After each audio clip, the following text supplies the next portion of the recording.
નમસ્તે બાળકો, ધોરણ 5 વિષય ગુજરાતીમાં એકમ નંબર 12 અપંગના ઓજસ પાઠની આપણે અગાઉના વિડીયોમાં સમજૂતી મેળવી હતી. તો આજે આપણે આગળના પાઠની સમજૂતી મેળવીશું. જુઓ પાન નંબર 71 પર. વોલ્ટર આનંદથી રમત જોવા લાગ્યો. એવામાં એક છોકરાએ કમાલ કરી. હવે વોલ્ટર ઊંચા કૂદકાની રમત જોવા આવ્યો હતો અને વોલ્ટર આનંદથી આ રમત જોવા લાગ્યો. એવામાં એક છોકરાએ કમાલ કરી. એણે સૌથી ઊંચો કૂદકો લગાવ્યો. શું કરી કમાલ? કે એણે સૌથી ઊંચો કૂદકો લગાવ્યો. અગાઉનો વિક્રમ તોડી નાખ્યો. શું કર્યું એણે? અગાઉનો જે વિક્રમ હતો એ તોડી નાખ્યો. અહીંયા શબ્દ આપ્યો છે તમને વિક્રમ, એટલે કે કોઈ પણ સ્પર્ધાત્મક ક્ષેત્રમાં પ્રાપ્ત કરેલી સિદ્ધિ. વિક્રમ એટલે કે કોઈ પણ સ્પર્ધાત્મક ક્ષેત્રમાં પ્રાપ્ત કરેલી સિદ્ધિ. એટલે અગાઉનો જે વિક્રમ હતો તે તેને તોડી નાખ્યો. એણે સૌથી ઊંચામાં ઊંચો કૂદકો લગાવ્યો. તાળીઓના ગડગડાટથી સૌએ તેને વધાવી લીધો. હવે એણે ઊંચામાં ઊંચો કૂદકો લગાવ્યો. અગાઉનો જે વિક્રમ હતો એણે તોડી નાખ્યો. એટલે તાળીઓના ગડગડાટથી સૌએ એટલે બધાએ તેને વધાવી લીધો. એ વિજેતાનું ઇનામ મેળવી ગયો. શું થયું? કે એ સૌથી ઊંચામાં ઊંચો કૂદકો લગાવ્યો અને વિજેતા બન્યો. એટલે કે એ વિજેતાનું જે ઇનામ હતું તે મેળવી ગયો. વોલ્ટર પણ બેઠો બેઠો જોરભેર તાળીઓ પાડતો હતો. હવે વોલ્ટર પણ ત્યાં જ હતો અને વોલ્ટર પણ બેઠો બેઠો જોશભેર તાળીઓ પાડતો હતો. ઇનામ મેળવવાને પાછા ફરતા છોકરાઓએ એણે જોયો.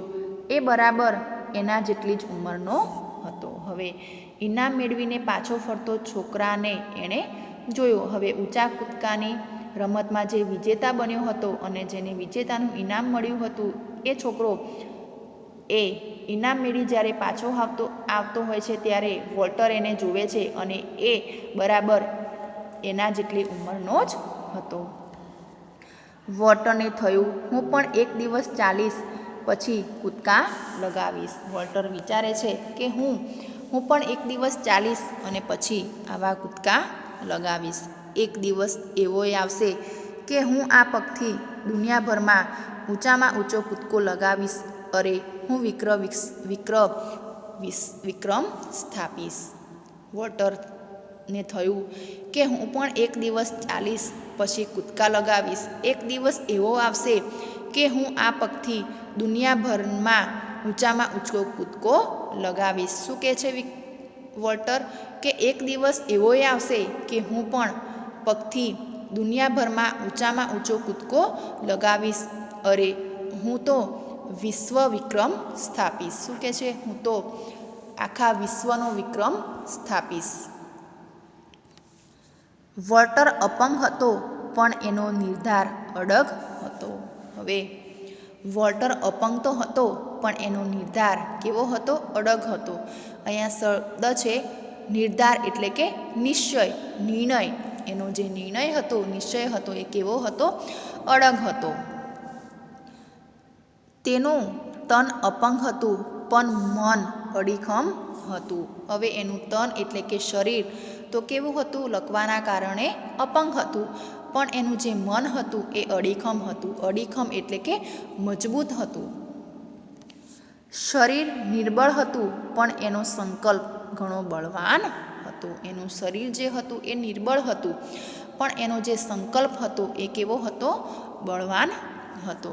એના હૈયામાં એક શ્રદ્ધા હતી, મારું શરીર આજે ભલે અપંગ હોય પણ એક દિવસ એવો આવશે કે વિશ્વનો કોઈ ખેલાડી મારી બરાબરી કરી શકશે નહીં. હવે એના હૈયામાં, એના દિલમાં એક શ્રદ્ધા હતી, એક આશા હતી કે મારું શરીર આજે ભલે અપંગ હોય પણ એક દિવસ એવો આવશે કે વિશ્વનો કોઈ પણ ખેલાડી મારી બરોબરી એટલે કે બરાબરી કરી શકશે નહીં. મહેનત કરવામાં વોલ્ટરે કશું બાકી રાખ્યું નહીં. હવે એને વિશ્વનો ઊંચામાં ઊંચો કૂદકો લગાવવો છે, તેને વિશ્વ વિક્રમ સ્થાપવો છે અને એને વિશ્વનો કોઈ ખેલાડી મારી બરાબરી કરી શકશે નહીં એવો ઊંચામાં ઊંચો કૂદકો લગાવવો છે. એટલા માટે એ શું કરે છે કે કશું મહેનત કરવામાં, પરિશ્રમ કરવામાં તે કશું બાકી રાખતો નથી. ડાક્ટરની નાનામાં નાની સૂચનાઓ પૂરેપૂરી અમલ કરતો હતો. એ ધીરે ધીરે કમર સુધીના કેલિપર્સ પહેરીને ચાલવાનો પ્રયત્ન કરવા લાગ્યો. શું કરે છે કે ડાક્ટરની નાનામાં નાની જે સૂચનાઓ છે એ સૂચનાઓનો તેઓ પૂરેપૂરો અમલ કરે છે અને ધીરે ધીરે કમર સુધીના કેલિપર્સ, અહીંયા શબ્દ આપ્યો છે કેલિપર્સ એટલે કે લકવાના દર્દીએ આધાર માટેનું પહેરવું પડતું સાધન. કેલિપર્સ એટલે કે લકવાના દર્દીએ આધાર માટે પહેરવું પડતું એક સાધન. એટલે કે ધીરે ધીરે કમર સુધીના કેલિપર્સ પહેરીને એ ચાલવાનો પ્રયત્ન કરવા લાગ્યો. પછી એણે કમરમાંથી પટ્ટો કાઢી નાખ્યો. શું કરે છે કે એ પછી કમરમાંથી પણ જે પટ્ટો હતો એ પટ્ટો તે કાઢી નાખે છે. પછી ઢીંચણ પરનો પટ્ટો કાઢી નાખ્યો. છેલ્લે તો પગના પંજા માટે જ કેલિપર્સનો ઉપયોગ કરવો પડતો. હવે એ ચાલવા માટેનો પ્રયત્ન કરે છે અને તેણે કમરમાંથી પટ્ટો કાઢી નાખ્યો, પછી ઢીંચણ પરનો પટ્ટો કાઢી નાખ્યો અને છેલ્લે તો પગના પંજા માટે જ તે કેલિપર્સનો ઉપયોગ કરવો પડતો. ધીરે ધીરે સ્નાયુઓ મજબૂત થતાં એ કશાયા સહારા વિના ચાલવા લાગ્યો. હવે એ ચાલવાનો પ્રયત્ન તો કરે છે પણ ધીમે ધીમે તેના જે શરીરના જે સ્નાયુઓ હતા એ મજબૂત થતાં એ કશાયા સહારા વગર તે ચાલવા લાગ્યો. એ કોઈ પણ જાતના સહારા વિના તે ચાલવા લાગ્યો. આમ કરતાં કરતાં ઘણીવાર એ પડી જતો પણ હિંમતભેર ફરી ઊભો થઈ જતો. હવે એ જાતે ચાલવાનો તો પ્રયત્ન કરે છે અને એ ચાલતી વખતે ઘણીવાર એ પડી પણ જાય છે પણ એ હિંમતભેર ફરી પાછો ઊભો થઈ જતો.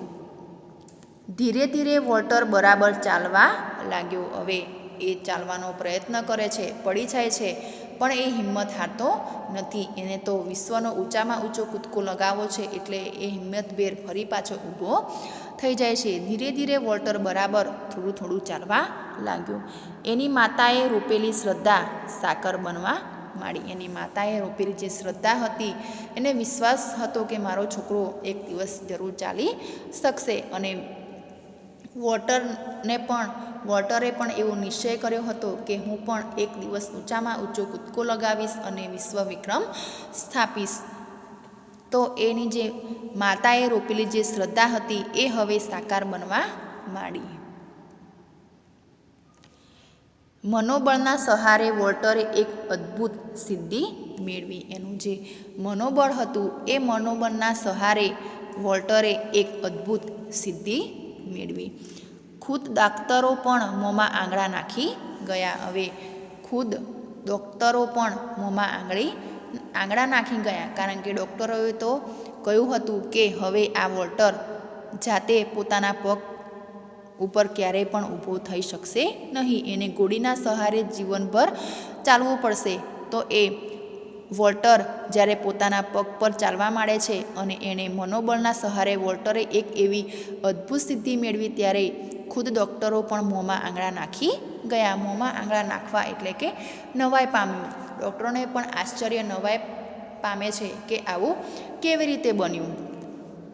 પણ વોલ્ટરની ઈચ્છા હજુ અધૂરી હતી. વોલ્ટરની તો ઈચ્છા કેવી હતી? હજુ અધૂરી હતી. એ ચાલવા તો માંડે છે પણ એની ઈચ્છા તો શું છે?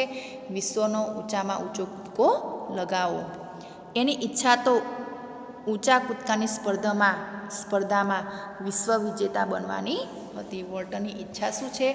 તો ઊંચા કૂદકાની સ્પર્ધામાં વિશ્વ વિજેતા બનવાની હતી.